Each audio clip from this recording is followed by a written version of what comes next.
बार फिर से इस तरीके से देखते हैं और एक फरमान जारी कर दिया पुलिस को रोकने के लिए उनको इस तरीके से? किसने फरमान जारी? हरियाणा की तरफ से कहा जा रहा है कि एक फरमान पत्र लिखा गया है। सुप्रीम कोर्ट ने भी ये कहा है सबको अपनी बात के कहने का अधिकार है।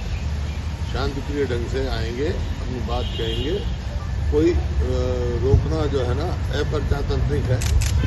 हाँ, कोई कानून हाथ में ले तो उनके खिलाफ एक्शन लिया जा सकता है, लेकिन अगर पीसफुल भी आते हैं, अपनी बात कहते हैं, तो उनका हक है प्रजातंत्र में, अपना हक का इस्तेमाल कर रहे हैं।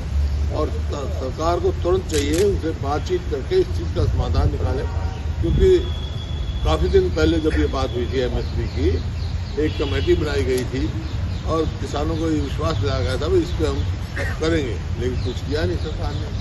तो जो मांग है किसानों की वाजिब है, उनकी बात सुननी चाहिए और उनके आने से रोकना नहीं चाहिए। शांतिप्रिय ढंग से आए और कोई कानून अपने हाथ में ना ले। मेरी भी किसानों से अपील है भाई कोई कानून अपने हाथ में ना ले, शांतिप्रिय ढंग से अपना।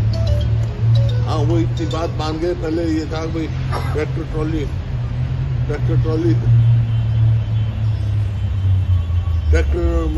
में नहीं आएंगे। उन्होंने कहा हम ट्रैक्टर ट्रॉली में नहीं आते, पैदल आ जाएंगे। किसानों ने भी कॉपरेट किया है और सुप्रीम कोर्ट से एक कमेटी भी बना थे, जस्टिस नवाब सिंह उसमें बने थे बातचीत करने के लिए।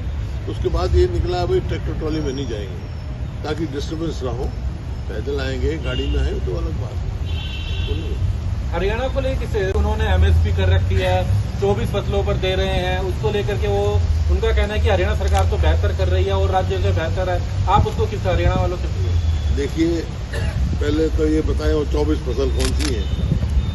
अरे धान का एमएसपी नहीं मिलता। मुख्यमंत्री जी ने खुद कहा चुनाव के समय में मैं 3100 रुपये दूंगा। नहीं कहा तो आप बताओ।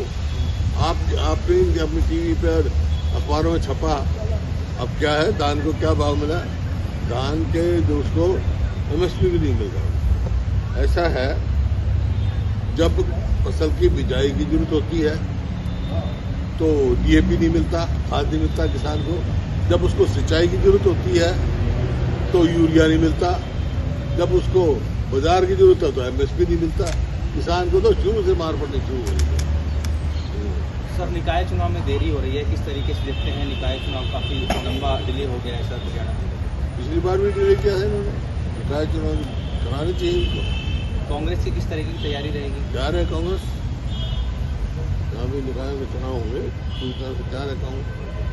सर, कल राहुल गांधी प्रियंका गांधी वाड्रा को संभल जाने से रोक दिया गया। देखिए, ये राहुल गांधी विपक्षी नेता है। प्रजातंत्र में विपक्षी नेता का अपना स्थान होता है।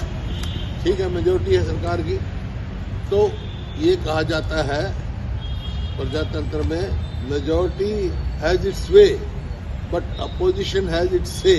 तो से है जो जाना रोकना नहीं चाहिए था। जब उन्होंने ये कह दिया कि मैं अकेला चला जाऊंगा, कानून व्यवस्था 144 लगी हुई है या कानून व्यवस्था, अकेले जाने में क्या रुकावट थी?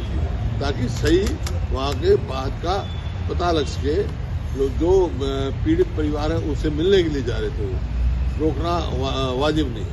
सर, बीजेपी ये कह रही है कि धारा 163 लगा हुआ है, वहाँ पे किसी को 10 तारीख से पहले जाने की परमिशन नहीं है।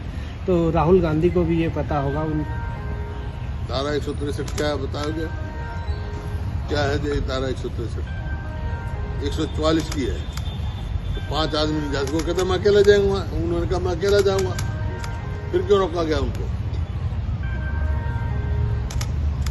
धारा 163 पुरानी 144 है। सर, राज्यसभा के लिए हरियाणा में भी एक सीट है, 10 तारीख लास्ट है, 5 दिन बच रहे हैं। क्या कांग्रेस इस बार, हालांकि नंबर तो नहीं है, क्या उसको लेके कुछ प्लानिंग है आने वाले दिनों में, 5 दिनों के अंदर कुछ? नहीं, जब हमारा नंबर ही नहीं है तो कोई अभी तक तो कोई बात नहीं। तो लगता है फिर बीजेपी की राह आसान है। मेजोरिटी है उनकी, 1 सीट है। 2 सीट में से 1 सीट कांग्रेस में मिलती है, 2 सीट होगी जो कांग्रेस को आएगी। 1 सीट तो जिसकी मेजोरिटी उसकी जाएगी।